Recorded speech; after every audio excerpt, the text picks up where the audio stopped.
We're to talk a little bit about our lease arrangements with Delaware Tech, but what I want to do is take the pleasure of actually showing you the website for the kitchen incubator and just telling you a little bit about what's been going on there, how it got started, and what the purpose is. So initially, as part of the comp plan, the Economic Development Office was charged with creating some type of resource center for the business community here in Sussex. And I spent 30 years at the University of Delaware working as director of the Small Business Development Center, specifically here in Sussex County, and in later years taking over Kent County as well. And one of the things that we did at the Small Business Development Center would be helping individuals develop business plans to take their idea to the next level. And one of the things that I constantly heard was, you know, I could make this happen if I could lease a commercial kitchen. And one of the things that, you know, if I didn't hear it one time, I heard it 100 times. You know, I have my grandmother's recipe for spaghetti sauce, and I want to take it to commercialization. So when we looked at resource centers that already existed in Sussex County, this was one that there was a void. So this was the best fit for us here at the county. We're known here in Sussex County as the Culinary Coast.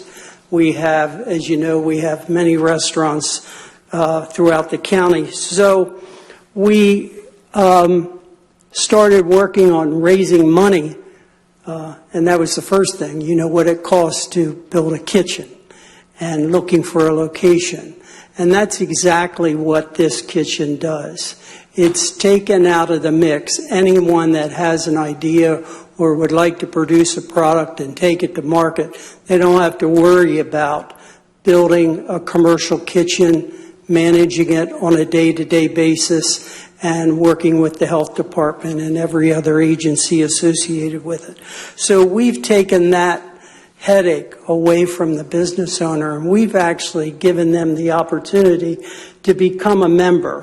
And again, if you go to our website, it's sussexkitchende.com, and this is our logo for the kitchen, and tells you a little bit about the kitchen and why it was created. So everything is membership driven.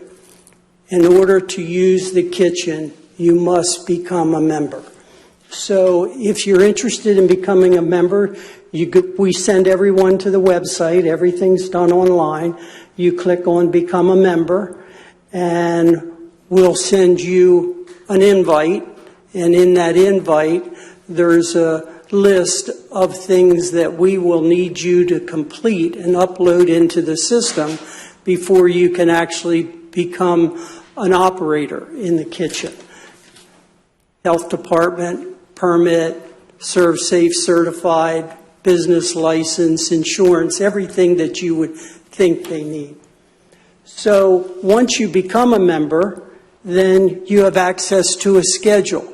We actually have 3 different stations in the kitchen, so we can have 3 different operators in the kitchen at one time. If someone needs dry storage, you can rent your dry storage. If you need refrigeration, if you need freezer space, that's all available. We've been open this past November a year. It was our first anniversary. And I'm happy to tell you that we have 36 members using the kitchen. One of those 36 did exactly what we hope will happen with some of the other members. They graduated. They built their own kitchen. We gave them the technical assistance they needed to move that business to the next level. And you probably all know it. It's coastal key lime and has become very popular throughout the county. And I'm not tooting my own horn, but I will tell you, the owner of that business, husband and wife, they said if it hadn't been for the kitchen, they wouldn't have realized their dream. And I really think at the end of the day, it's what we're all about.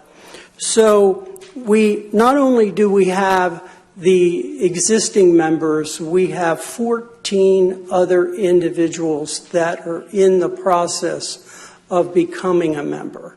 Now it's up to them to complete the process.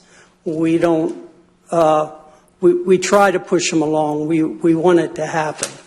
But at the end of the day, it's up to them to complete the process.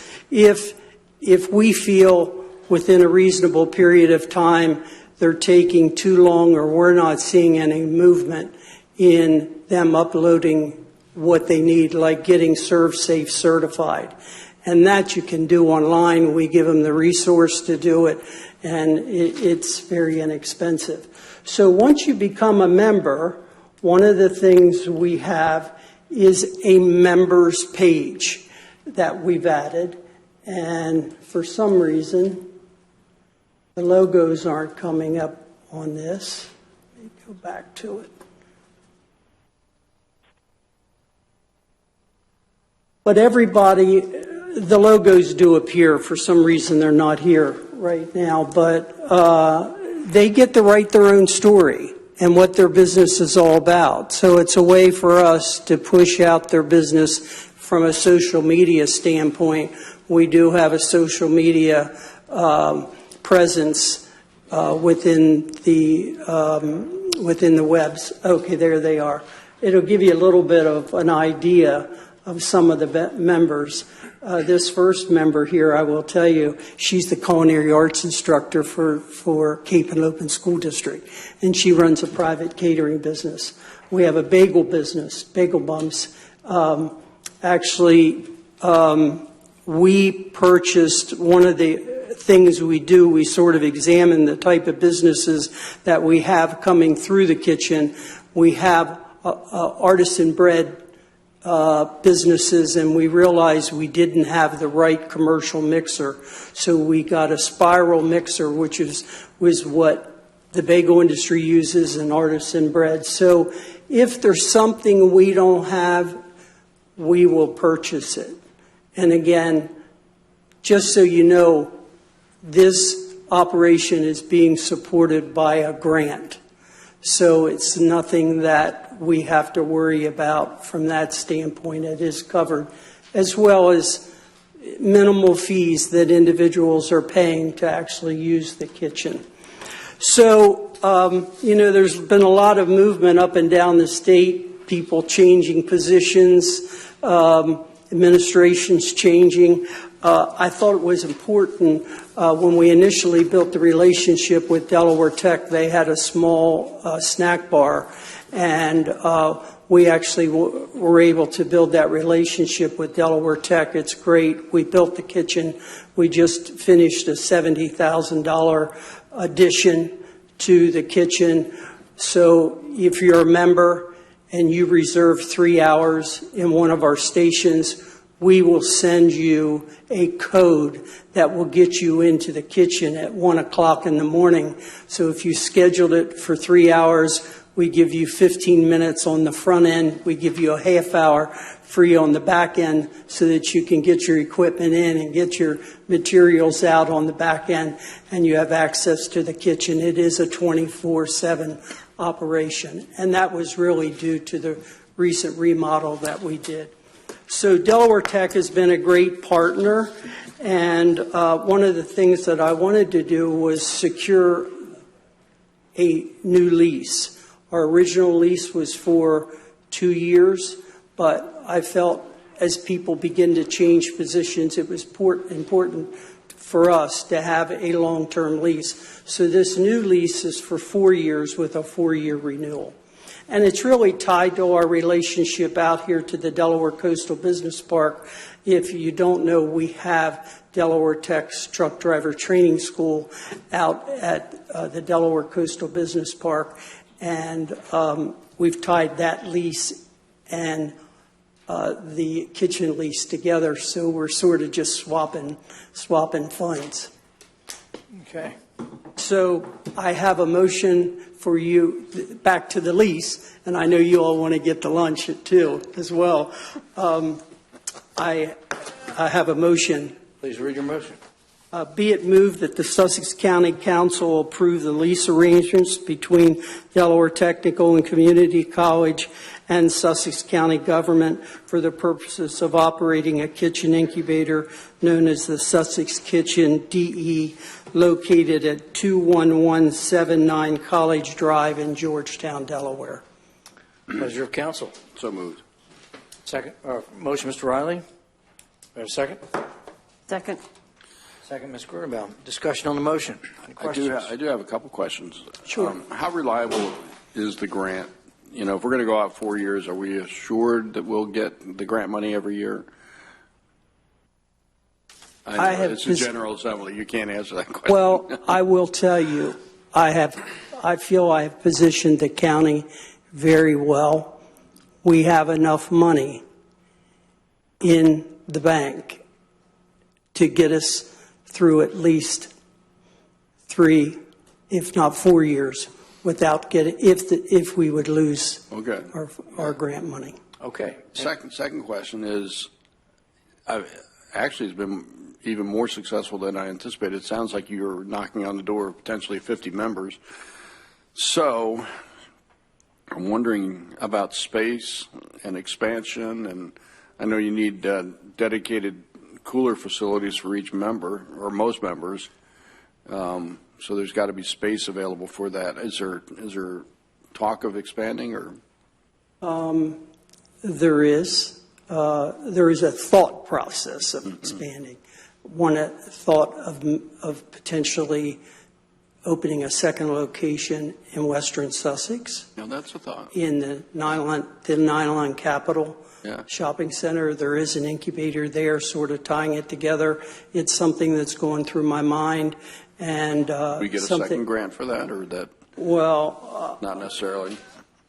I have had some discussions with some of the utilities, and they're interested in helping us build the place out. So hopefully it'll be a minimal expense. The big issue will be rent. Right. Coming up with the rent, and if need be, I'll come back to council. Well, congratulations. I mean, I think this is a real success story, and it's. I've been very pleased with it. So. Thank you. Okay, any other questions? Hearing none, we'll take the vote. Mr. McCarron? Yes. Mr. Lloyd? Yes. Ms. Grunebaum? Yes. Mr. Riley? Yes. And I vote yes. Motion carried. Thank you, Mr. Thank you. Thank you, Bill. I just Did you want. ask- Did you, Matt? Yeah, I hit. Okay. Yeah, I hit everybody. Okay. didn't I? All right. Yeah. Good. Yeah. Good. I just wanted to say one other thing. We're sort of changing as the needs change of our customers, and I think that's part of this discussion that's been through this room today. So on Saturday, March 8th, we're going to have our first annual membership meeting from 9 to 11 in the kitchen.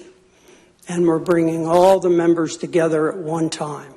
And we're going to go through some things in the kitchen as well as listen to our customer. So I would invite any of the council, if you would like to attend that. It's an open invitation. Great work, Mr. Thank you, Pfaff. Bill. Thank you. Appreciate Thank it. you. Mr. Parker, Mark Parker. Paramedic Station 103, C21-18, change order number 4. This thing here.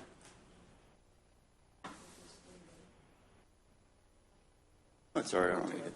Well, it looks like Mr. Pfaff's in-depth presentation pushed us into the PM, so good afternoon, council members. Brief one, back again on Paramedic Station 103. Down in Millsboro, I have one final change order.